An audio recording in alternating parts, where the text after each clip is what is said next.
Lang, pukpukin lang ganyan. Huwag masyadong lakasan. Yan.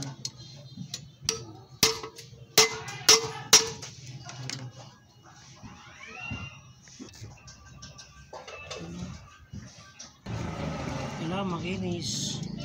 Yan. Makinis, may balot. Okay.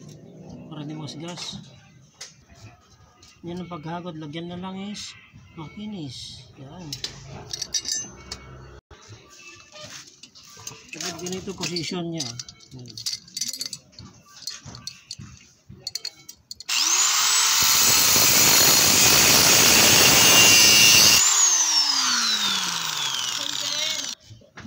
Yan, spray yung contact cleaner.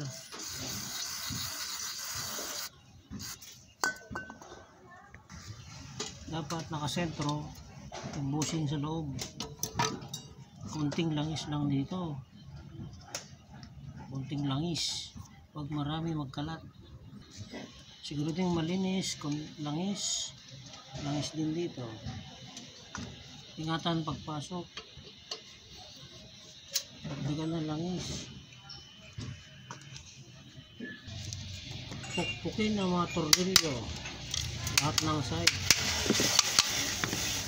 Ayan, napakadulas na. Sakto.